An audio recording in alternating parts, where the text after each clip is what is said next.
This morning. We are here to consider and contemplate the petition of the West Jennings Creek.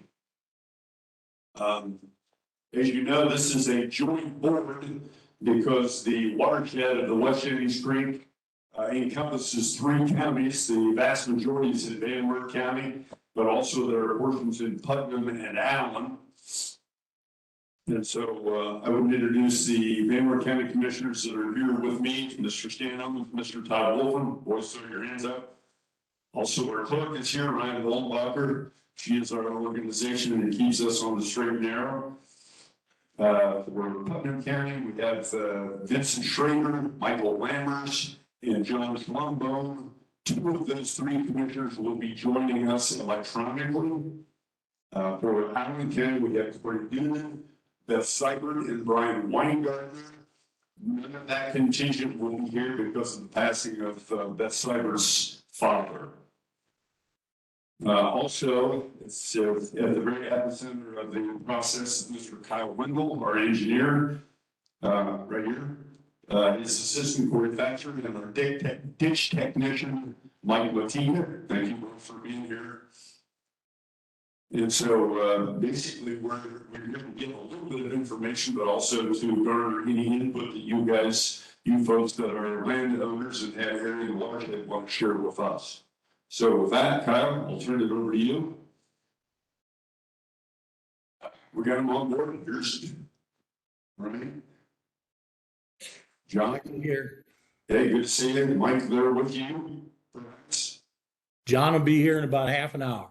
Well, that is Mike. Sorry about that. John, be okay, good. Because I think to be able to move this process down the road, we'll need the votes from all the county commissioners, you two, as well as the three Van Wert county commissioners. Good, Kyle? Thanks. Okay, so part of this process requires the engineer or the engineer's office to provide the engineer's report based on what we found since we had the viewing here, I don't know, a month ago, whatever it was. So we've done due diligence, the three of us, a few others made calls and have done our best to come up with a preliminary estimate on this project. So I'm just gonna read my report. It's less than a page, bear with me. This to commissioners, as per 6131.09 of the Ohio Revised Code. The county engineers prepare a cost benefit analysis based on the proposed project. Our findings are as follows. The preliminary estimate to perform the proposed reconstruction as petitioned, which is full-blown reconstruction, two-sided with maintenance strips, pulling banks, and I think that's described, is $1.4 million. This figure represents estimates for clearing and grubbing, tree and brush removal, reshape open embankments to a 2-to-1 side slope, reestablish flow grade, and install a grass erosion control maintenance strip 10 feet wide on both banks. Then try that it's basically a pros and cons list. Favorable aspects of the project. These are favorable. Full range capacity of West Jennings Creek will be restored by clearing the channel of obstructions.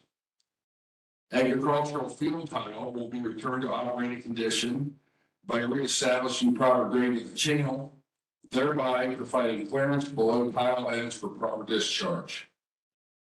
Number 3, restoring said tile will also provide for unobstructed drainage for residential areas not serviced by public sanitary or storm sewer systems, which is going to involve, I think, every resident in this project area.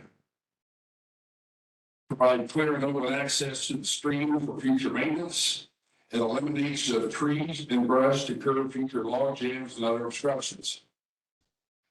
And lastly, the channel will be placed on permanent maintenance by the Van Wert County Engineering Department. All future costs for upkeep will be covered by relatively low maintenance assessments.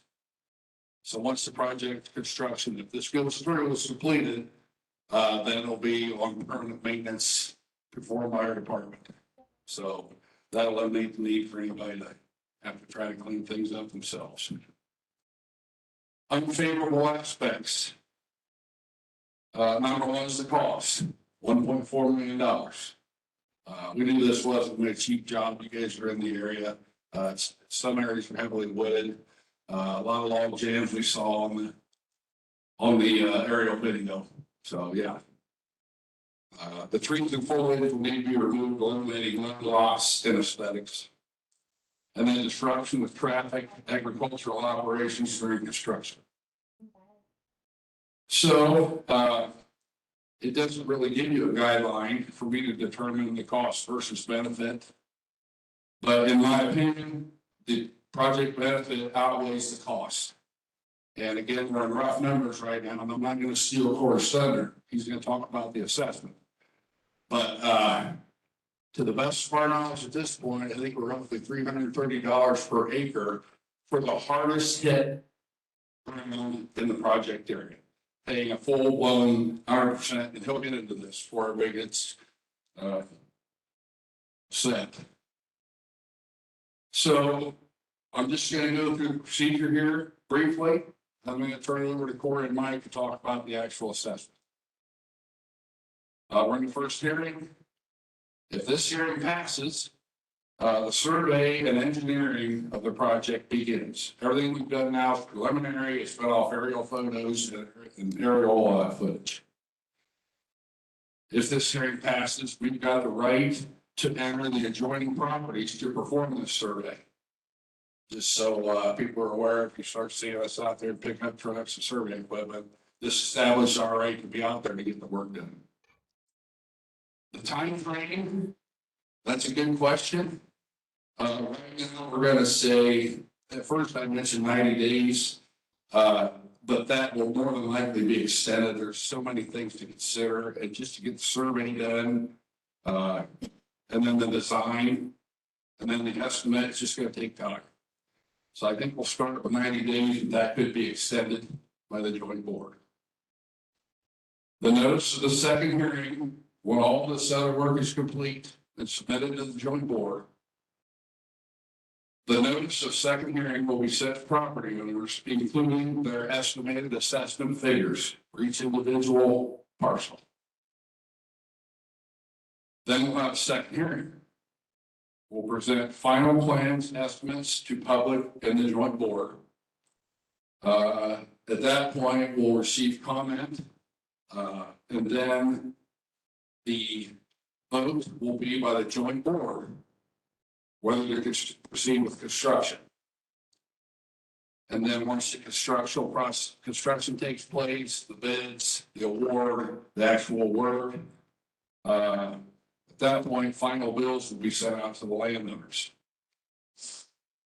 And briefly on the assessment, when you get your final bill, you'll have the option to pay any or all of that bill up front.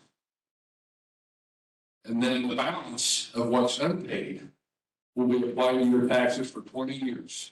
And this will include an amount for interest on paying the note that we're going to have to get to pay for construction.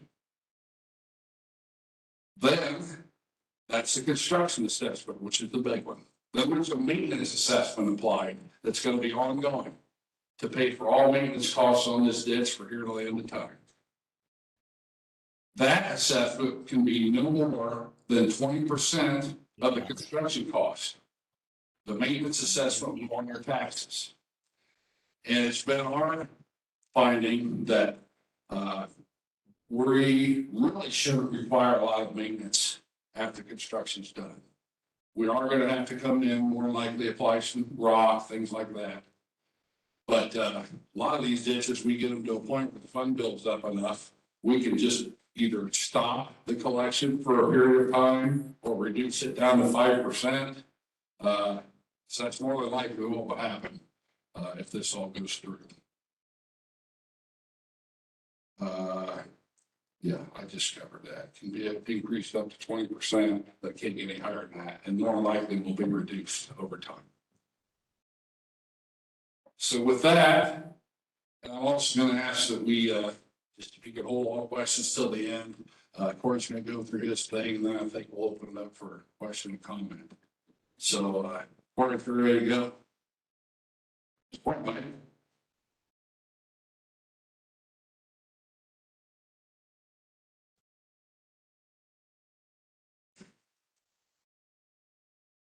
Like Kyle said, name's Corey Thatcher. Mike Matika here, he's helped out a lot. We want to go briefly through how you get assessed. I know that's at the end of the day, everybody wants to know what they're going to be paying. 1.4 million, and what's that mean to each individual? So we want to do a brief, try to keep it simple, how this works. We called Always, Allen counties, asked them how they do it. So we didn't just come up with this on our own. Go ahead, go to the first slide here. This is, well, number one is oriented wrong. We wanted to try to make it as big as possible. This is the watershed. That's the same thing here. This was derived from LiDAR information from the state. When your water falls, if it rains and falls in that watershed, that's where your water goes, is in the West Jennings Creek. So really, that's just kind of what you hopefully have already seen. If you're here, you should hopefully understand what's going on with the watershed. So I guess go ahead and go to the next one here.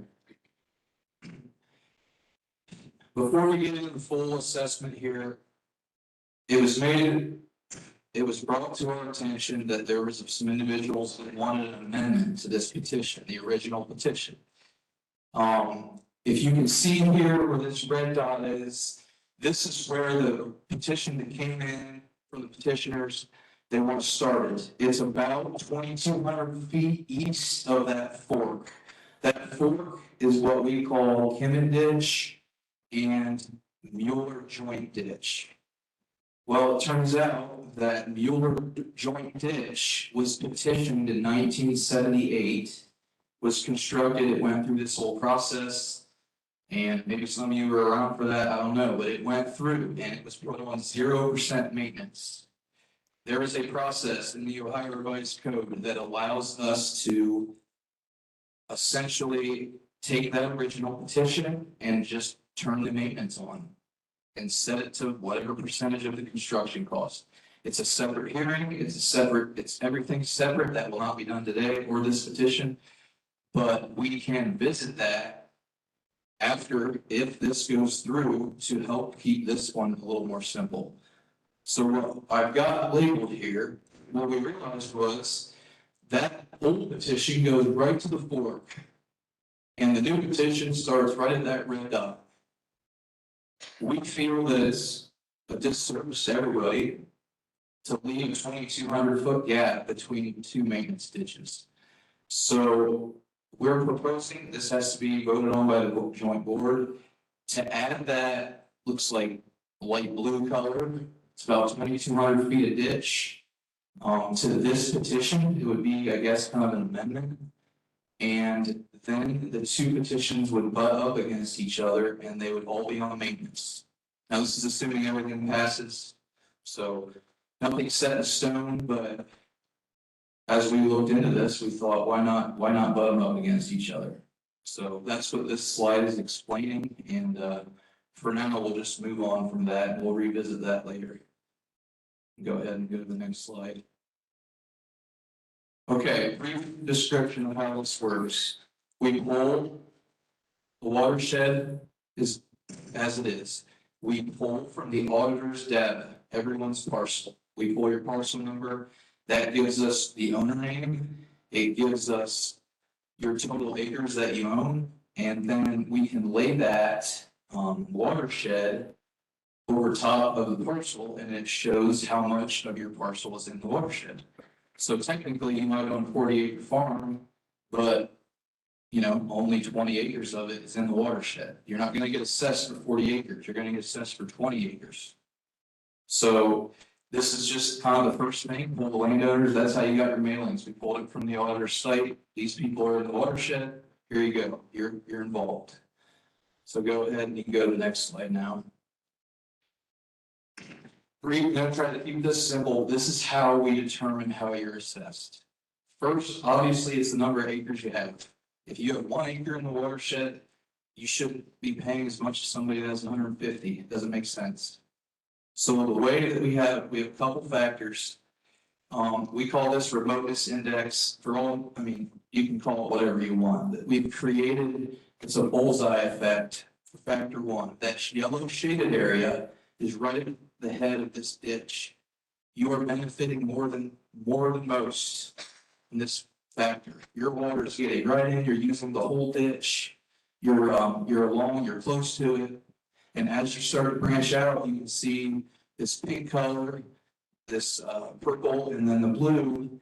You're getting a smaller factor that's going to help weight what you're going to end up paying. So this is factor one. There's two factors. Each parcel falls into a color, and we have a percentage that gets pulled into a spreadsheet, and that's your first factor. So go ahead and go to the second one. Then there's the second factor. We call this the ditch use index. Once again, it's very similar. If you're along this ditch here, you're benefiting more than anybody. You're the people that get flooded out. You're the people that have water get in there first. As you start to branch out, your factor goes down. Really quite simple process. You take, once again, you pull the data out into a spreadsheet. You got two factors now. So now we have a ditch use index and a remoteness index. Those two factors get combined together, and then you get an overall percent benefit factor. So I think you can go ahead and move on to the next one. Okay. Here is like a snippet of what I've got on my computer, and there's about 40 of these pages because there's so many parcels. Everyone's parcel, we didn't want to put names, we didn't want to get into that today. We're working on it, it's still in process. Everyone will be pulled. Total acres only, that's just auditor's acres, so your 20-acre farm, whatever. Watershed acres, how I explained, how much of your acres are actually in the watershed. There's your two factors, your remoteness index and your ditch use index. Those two factors get multiplied together, and you get a total index. That total index is then applied to your acreage. So this is how we weight. If you are 5 miles from the ditch, you are weighted much differently than if you are on the edge of the ditch. So after we apply these factors, you're given a total benefit acres. And I have it set up to where we can enter the estimated cost, which is 1.4 million, and then it distributes the cost based on your benefit acres. As Kyle said, the highest that we came up with was about $333 per acre if you are in the biggest epicenter, the worst hard hit acres that are going to benefit the most. There are parcels that are way out on the outskirts that I think the lowest, I don't have it on here, was around $20 an acre. If you're all the way on the outskirts, you might have you might only have a $20 bill. So anywhere in between there is where you could fall. We do not have hard numbers, but I just wanted to give everybody a brief explanation of how, because I've had a couple people ask, how do you assess people? This is how it works. And it's as fair as we can come up with. There are potential for direct assessments. There are potential for some minimums. We haven't come up with those yet. But this is just a general, hopefully, understanding of how we come up with the number that you're going to get in the mail. And unless Mike has anything, if it passes, none of this sheet gets tossed in the trash if it doesn't pass today. So don't worry about these red numbers. Those are pretty much fake numbers at this time. So I don't have anything else. If you don't, Mike, I guess at this time I'll give it to Thad, and then we'll open it up. We'll open it up for questions. Yeah, I'm just the guy facilitating. If you have thoughts, ideas, or questions, then I'm happy to bring the microphone to you.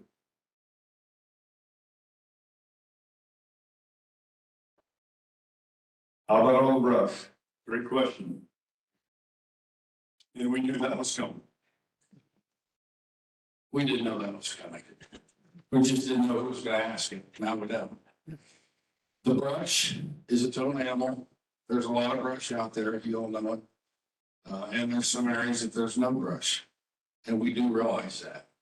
We're not gonna answer that question until we know exactly what we're dealing with and we get the survey done. Hope you don't understand that. You know, some of these trees are large diameter, but I get the feel that a lot of them aren't. They've been growing for quite some time, but I've seen a lot just driving down some of these roads, what you can see from the road, you know, it might be a foot, 16 inches, which I don't consider huge. So until we get a better handle on that, I'm rambling, we want to get a better idea of the number and what we're looking at. So that's something we'll be ready to answer at that second hearing if it gets to that point. Questions? Back on the brush, I mean, you're saying that everybody's gonna pay for the brush limit. That's what we're saying. We're not saying that. But we're not saying that we're gonna partially direct assess the landowners that do have brush either. So it's gonna be somewhere in between there. Either everybody's gonna pay, you know, their equal share and forget about direct assessing the landowner for brush. Or we're gonna partially assess, maybe it's 50-50, maybe it's 80-20. We haven't made that determination yet until we get a handle on these quantities and we come up with a better number to see what kind of effect it's gonna have on each individual landowner. Is that fair enough? I can't sit here and say yes or no. I just don't feel like doing that yet. In fairness to everyone here. Who makes that assessment? I believe by code, it's up to the engineer's office. But I'm not gonna be a cowboy here. It's gonna be the joint board's decision.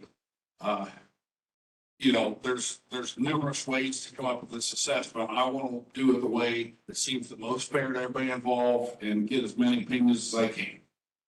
That's my plan.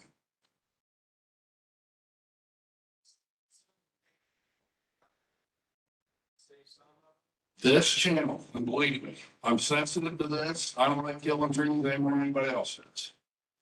But they're right in the waterway. And that's 90% of what causes our log jams and obstruction in any channel we deal with. The petition calls for a two-sided full reconstruct. That's how it's petitioned. The private easement to be established, if we get to that point, correct me if I'm wrong, 25 feet. The grass strip is 10 feet. So that's gonna leave 15 feet that you're typically gonna farm. You understand what I'm saying? It's technically within the easement. But there's only gonna be a 10-foot grass strip that's permanently out of production if it's farmed. Yep.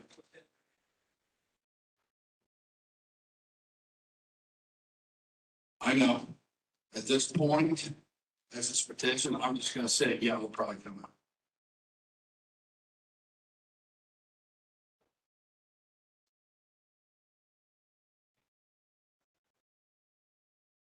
Well, I mean, we have checked with Allen County 20 years ago, and I'm not gonna dwell on 20 years ago. But that's the reason this job got tabled, and they had every right to do that. We read in the code, there needs to be, as part of the commissioner's decision, an adequate outlet for their proposed improvement. At that point, there wasn't. Now there is. The Jennings ditch has been cleaned all the way to the little outlays, and then it's ready to handle this water we discharge. If you get 8 inches of rain, you can just forget everything. The whole eastern half of the county was underwater in 2019. That was just, it's gonna get there faster. You know, we could wait for them to dredge out Lake Erie. I mean, that's how far they want to go. But you people, the petitioners, want to get this ditch cleaned. So, you know, it's got to start somewhere.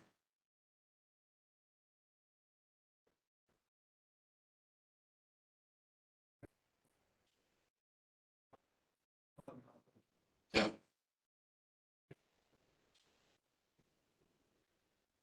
Yep.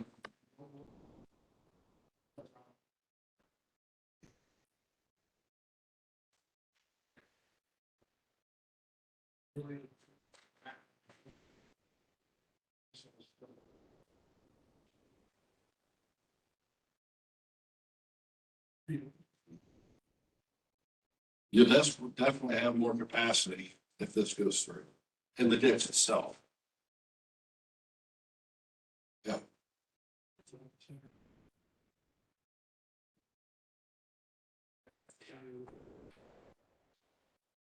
So the way that this is kind of drawn up is that where they petitioned it, sorry, I forget the names of the gentleman who petitioned it, but Roger Coleman, sorry.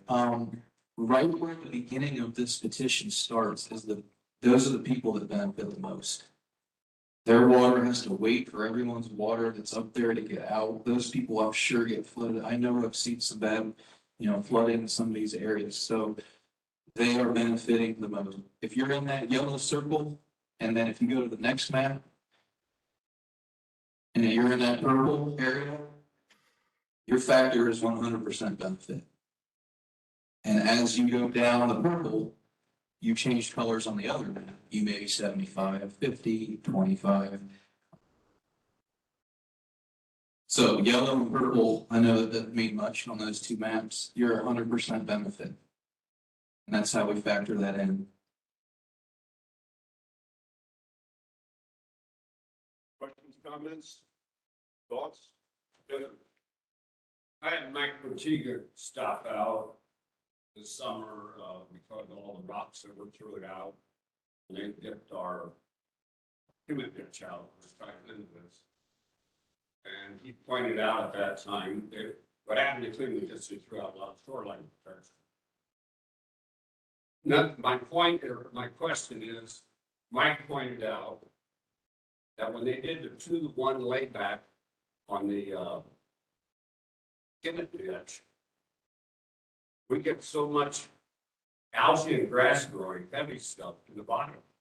Mike said that he thinks that was way too aggressive. The water hardly moves in there in the drier times, and that's what causes it. I don't know. So my question is, do we really need to be that aggressive laying that back that much? I was told, I said that was flat, there's not much grade in Emmett Ditch. I don't know what kind of grade will be in West Jennings to be able to answer, how fast it's gonna move, if it's gonna move, any faster, without having a survey done and knowing how much, grade was there. But was my statement, was that Emmett Ditch was flat, so stale water just doesn't go very fast. And then when you got obstructions on West Jennings, it even slows it down more. That hurts Emmett Ditch and some other contributors.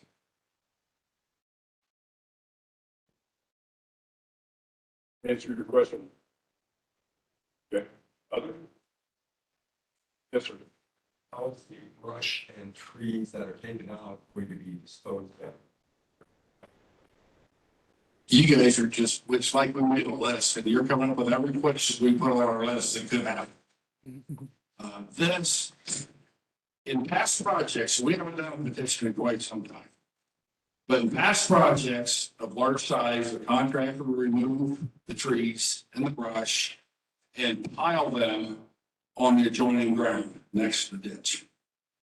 And the word I received back then, we need to get all this re-verified again because it's been so long. The contractor couldn't burn it, the county can't burn it, but the landowners can burn it. So those are more answers we will know at the final hearing. But that's the best I can tell you at this point, is obviously to dispose, burning would be the best option.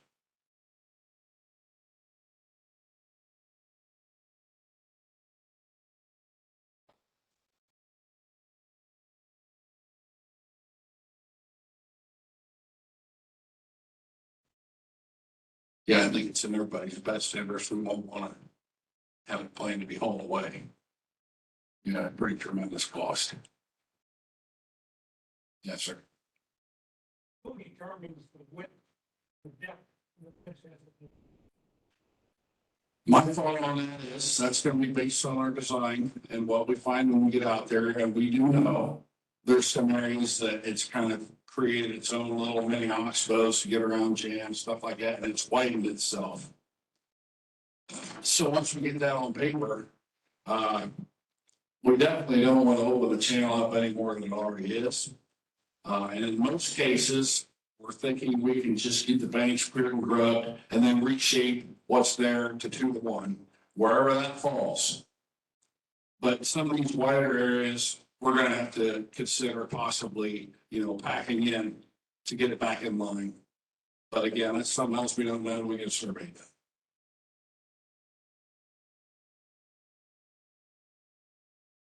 Yes, sir. What is this,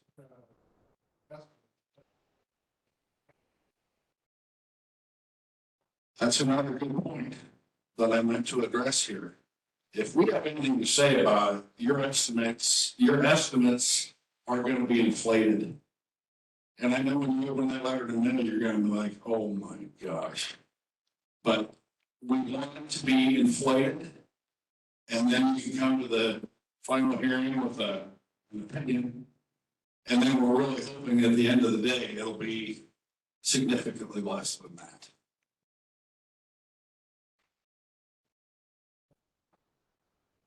Yes. If they come in higher than the estimates that we submit to the people, where that will not be enough to cover, we're gonna have to throw those bids out. Start over. But we're gonna do everything we can to not let that happen. And that's another challenge, as you all know, in the last, 2 to 5 years?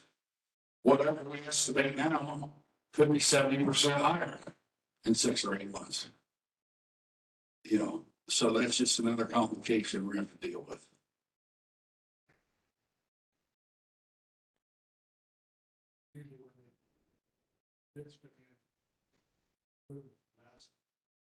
That's what we're hoping as well.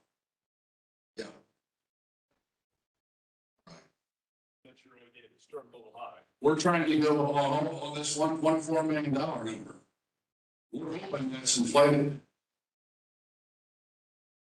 But understand, and he's alluded to this, that he doesn't even have a right to be on that property yet until we approve proceeding ahead to the next year. You can't possible. This is all on there, no photos, live information, the drone footage. That's all we've got there.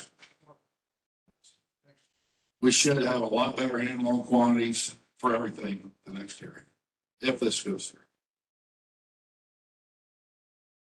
Yes. Do you have anything to say about this? The EPA was not, and that's another good point. I gotta walk over here, I'm just gonna read this to everybody, because this was brought up by an Allen County Commissioner Cyber when we established the viewing. This is before the viewing. It's a question if we needed the nationwide, it's called a nationwide 404 permit. It's mainly for environmental concerns. And we actually went straight to the U.S. Army Corps of Engineers. And a fellow in our office doesn't work anymore, Wayne Longstreth, reached out to this guy, and here's his response. He asked just what I just said. Under section 404 of the Clean Water Act, a permit is required to discharge dredge or fill material into water of the U.S. West Jennings Creek is designated as a perennial tributary on an NWI map. Therefore, it would be considered a water of the U.S. and the permit would be required to discharge dredge or fill material into it. However, ditch cleanout projects don't typically require a section 404 permit, as they involve excavation of bottom material and don't involve a discharge of dredge or fill material into the waterway. If this is the case, no section 404 permit would be required of this project. Signed by Paul Wetzel, biologist, U.S. Army Corps of Engineers, Buffalo District. So we felt pretty good when we got that email.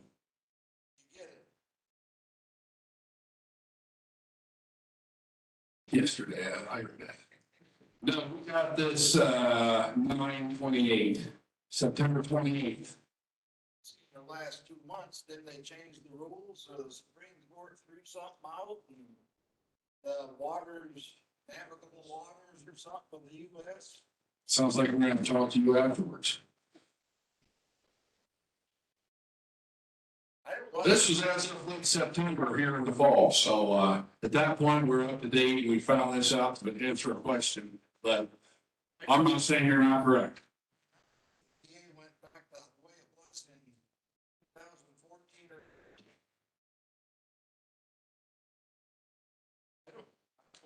I don't know either, but we'll check her out. I wouldn't ask anybody, just. You are preaching to the choir.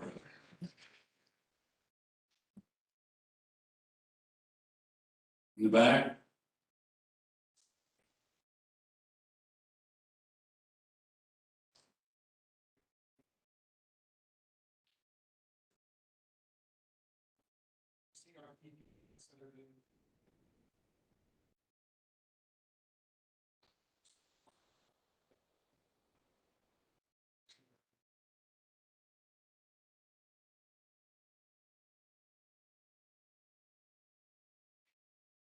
Yes.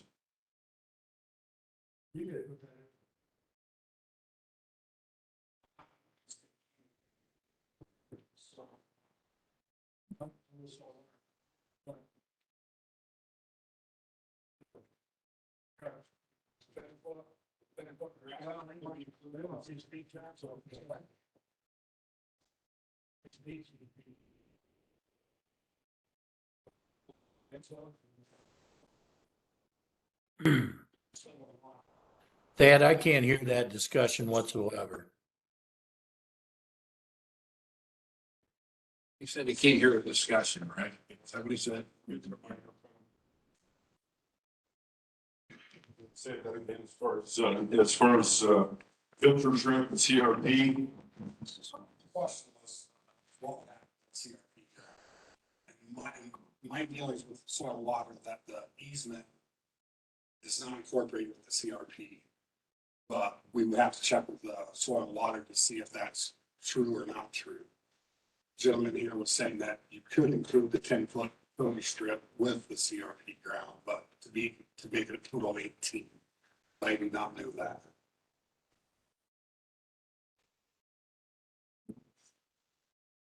Other questions?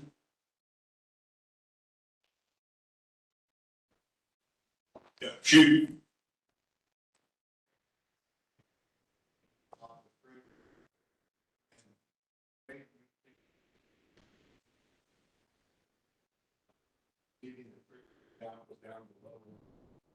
Get people to talk. All their water has to be from the ends of the creek. Travel a whole distance of the creek. Go down, but according to your color coding, 100% usage, the need is in the purple. But to me, it seems like it needs to be not the distance, but backwards, because where the gray is, they're using the whole length of the creek. Versus somebody that's maybe, I don't know, half a mile from the end. Can you explain what you say, 100% versus? Yeah, so his question, I guess everybody, he was kind of questioning the usage map and number one, there are other ways to do this. It is not spelled out in the code. You must determine. Kyle can say, hey, I don't like that guy. He gets 100% benefit. There's no code that says this is how you do it. This is what we came up with through talking to other counties, talking to people that have done this. The explanation that I have best for what you are saying is the water that falls in that gray area, yes, in theory, it does need to eventually get to West Jennings ditch. You aren't taking into account the water that soaks into the ground. You aren't taking it back.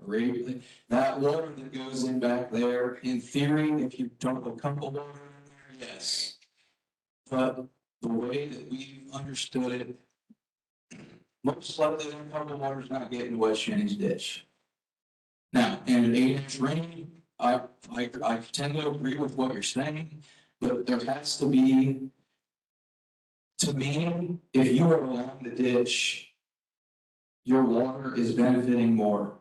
There's more time. It's an extremely complicated formula. There's books written on it, how long water takes to get to ditches.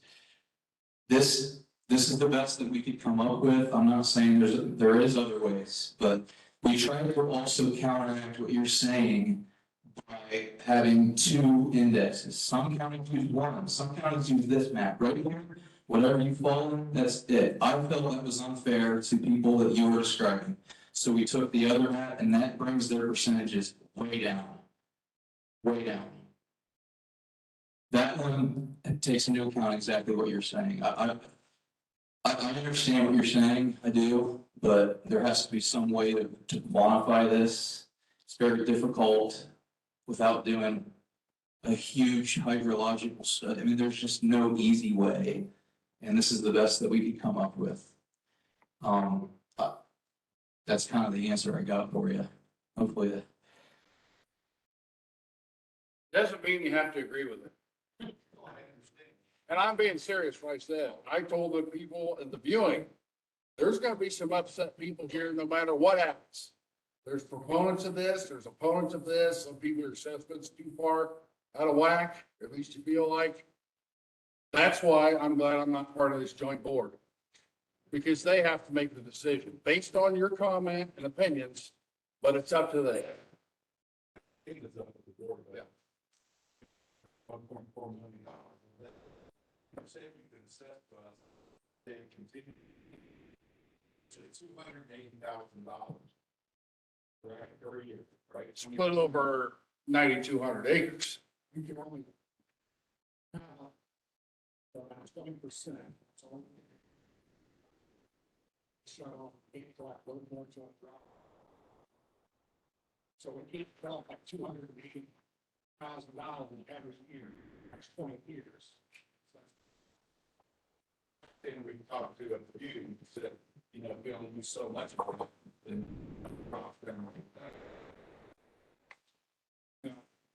There could be maintenance. You know, 1%, 2%, and so it's up to that 200, whatever the final assessment is. But when we look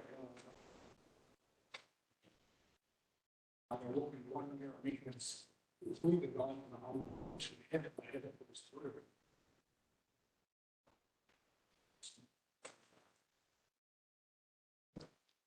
Unfortunately, there's no way around it. It's extremely expensive. We talk any type of smaller jobs, maybe some of you have been in, we try to do mutual agreements. This is just an extremely expensive process. There's no way around it. We're trying our best to make it as fair as possible. There's gonna be people upset. There's gonna be people that want it, don't want it. That's, the board has to decide. Maintenance for this ditch, staying right with this ditch. It is, in my, it's a, Stays with this ditch, just like Kemet ditch, just like I wouldn't go out and put rock on another ditch for you. Because that was not a maintenance ditch. We just stay with the ditches with the funds that we have available. That's why I had to pull off of some ditches. Because we break it and we gotta wait for money to come in.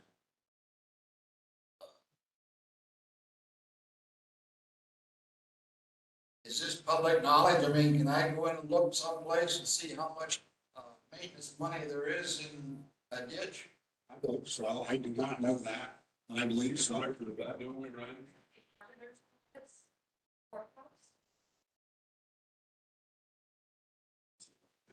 Putnam County guys, did you get, that question is, are the records of this publicly available? The answer is yes in our auditor's department. It is in Putnam County also. You can go to the engineer's office. He has a spreadsheet with the totals and for each ditch, 430 ditches, I think, in Putnam County, and it's all kept track of and separate. Very good. Thank you. Other questions? Yes, sir. Is there state or H2O money available to help on a deal like this? a gentleman brought a newspaper article 5 minutes before the meeting. There is, but it changes the scope of the entire project. They want 2-stage ditches. That is more expensive. I'm not saying it's not an option. You might as well, everything we've done can pretty much be scrapped and we can go back day one. It's a completely different process. When you get funding from the state or federal, you follow their rules, you follow their regulations, and that takes, I'm gonna say it would double, probably, maybe even more. So yes, but I'm not sure if that's something that can be looked into, but we did not consider that when we started this petition. Say two-stage? Yeah, so essentially, the new smart people somewhere have created a new style of ditch, like cross-section, to where the ditch, your typical ditch is a V or U shape. They're now proposing new ditches. You still have the bottom half or three quarters. I don't know the full design. And then you get to a point and you have a shelf on both sides, and then you do your 2-to-1s after that. It allows for more capacity in the ditch. And when they want you to do something, they offer funding, but then you do it their way. So that's how that works. Storage component. It holds more water. And it must work or they wouldn't be pushing it.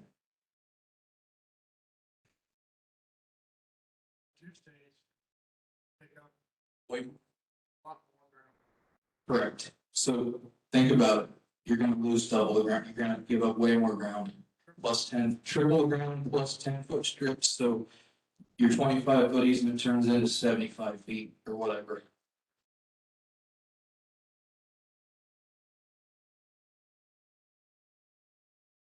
It's just a whole other monster. I mean, I'm not saying it's not good, it's not bad, but it's a whole different design.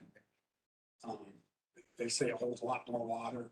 I was told it would double your, whatever your ditch is taking up now could double. Somebody's saying triple, I don't know that. The little bit that I've seen, it said at least double, so. It's something that we did not look at on this because on the state money that I seen, it was just for smaller projects. There was nothing on a large scale. All this ditch, this petition, a large scale process. This is where we are at this point. Yes, sir. Have you looked at not going into such a degree, like maybe just cleaning the brush out and repairing the tile? Instead of the whole big slope and so on? We've discussed full blown, which is how it's been petitioned. Doing there. See you, ex-county engineer employee right there. So yeah, it was petitioned as full blown construction, two-sided. So that's how we presented today. That's how we're required to present today. But in the past, you can also consider a one-sided construction option, which we don't like as well. Yes, it is cheaper, but it's more of a maintenance headache because that backside, if it's wooded, those trees will never stop falling in the channel, never. And it'll continue to erode. Go ahead. The West Jennings, or the Jennings. Jennings. Cleaned it. That's right. They took the brush out and dipped it, but they didn't do They nothing. cleared log jams, to my understanding, they cleared log jams and sandbar removal. Correct me if I'm wrong. But that was my understanding, that's all it was paid for, so therefore, that is all that you're gonna have your basis for your maintenance on, and that's all that's gonna be maintained from hereafter. It's just sandbar removal and log jam removal. Did a little more than that. That's how it was petitioned. So, yeah, I mean, end of the day, I'm not just speaking for the joint board, but it's the will of the people here. Just keep remembering that. We're not here to, put anything on you. We're here to request from the petitioners to try to put this together to satisfy the petition. I just want to know what the difference in the cost would be. We guessed, Mike, help me if I'm wrong, we guessed that one-sided would be what, 70%? That's a pretty big guess here. Because we feel like where there's no debris and no clearing and guttering required, we'll probably still recommend doing two-sided. Seems logical. And then we just go to one-sided where there's heavy brush and, heavy construction on both sides. We'll probably we'll have to determine which side that would be. Might jump across the road and switch the other side in spots. But again, those trees are never gonna stop falling in the channel if we do it that way. Same berries. Yeah. Yeah, that's all we do down there is clear log jams. That's a river. We just have no choice there. We just clear log jams. Questions, comments?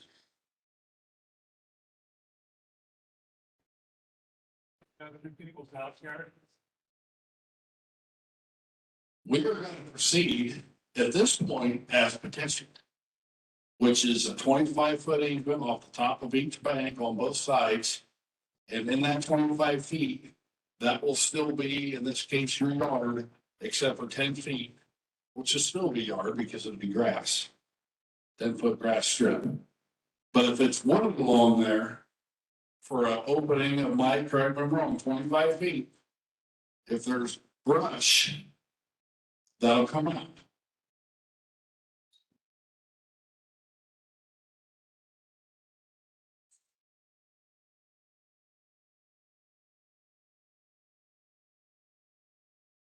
Anyone else? Roger, anything you want to say? I'll give you the last, you're the petitioner. I'll give you the last comment if you want to say. Just want to see if we can get this project started, get something done. Gotcha. And, by the way, I don't know if there's a movement afoot about that, but Roger's, spent a pretty good pile of coin getting this process started. So if anyone would like to help him towards, if anybody would like to contribute towards his expenses in petitioning the ditch, I think that would be appropriate and acceptable. Okay? If there's nothing else, I think it's time to proceed for the joint board. Do I have both of my Putnam County Commissioners, Commissioner Columbus and Commissioner Lambert? Are you folks still with me? I'm with you. I'm here. Very good, very good. Any questions from the joint board? Mr. Wolfen, Mr. Owens, Lambert, or Columbus? Not at this time. Okay.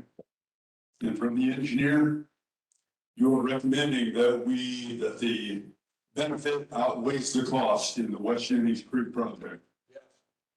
Very good. I would entertain a motion to proceed with this petition. Todd Wolfen moves. Stan Owens has a second. Is there any discussion? This is for the joint board. Is there any discussion amongst our commissioner group here? Nope. None? Okay. Ron, None. you like to call the roll? Commissioner Lichtensteiger, Yes. Commissioner Owens, Yes. Commissioner Lambert, Yes. Commissioner Schlumbaum, Yes. and is Commissioner Schrader there? He said he might arrive late.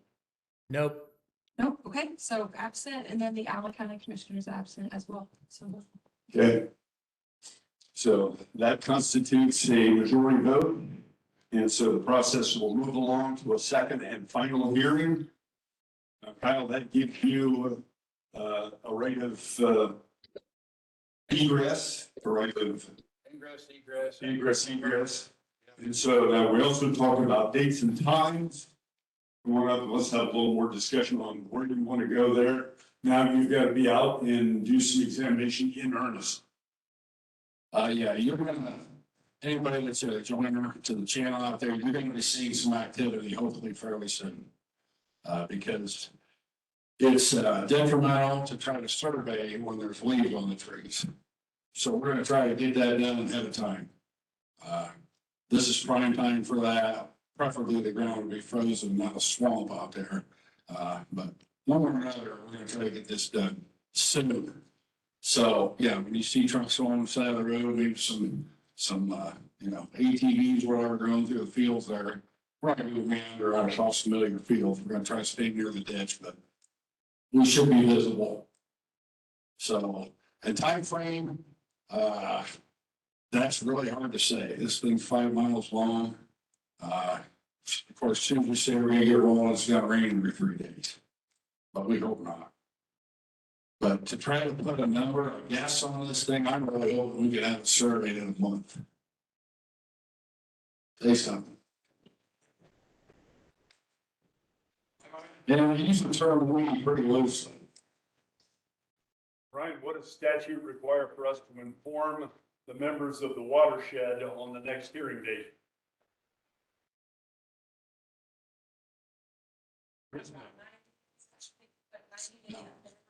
So this isn't the basis, this isn't the information where we have to send a letter out to each parcel holder.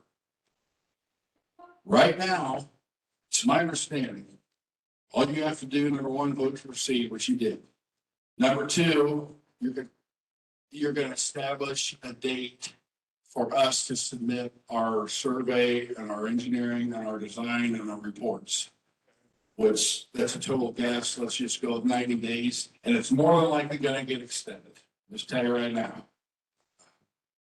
I can't just put a date on this right now, but it's sure not gonna be overnight. But once that's submitted, the way I read the code, at that point is when we establish the date through the joint board of the, and then notices will be sent out, all that kind of thing at that point, but that date's not to be established at this point. So you'll get information together and then we'll establish a date, we'll share that. It appears so we do not have to send out individual notices, we may choose to do that. Yes, we do. Yeah. We do.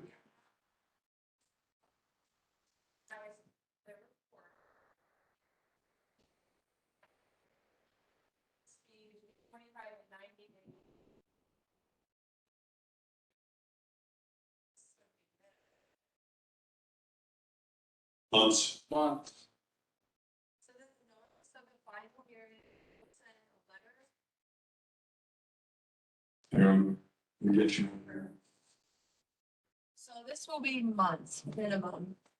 Once the engineer's office gets his report to the commissioners, the hearing must be between 25 and 90 days after that. And so then at that point, we'll send the letters and it'll be in the paper again. Very good. Okay, there you have it. Engineer Wendell, thank you, sir. Professor Mike Matika, my IT guys, Daniel Perkins and Bev Schlemmer, thank you for helping accommodate this meeting, get us set up. That concludes this meeting today. If you have questions, hang around, and I know you're going to anyway, but we will avail ourselves to questions. Thank you much. We're adjourned.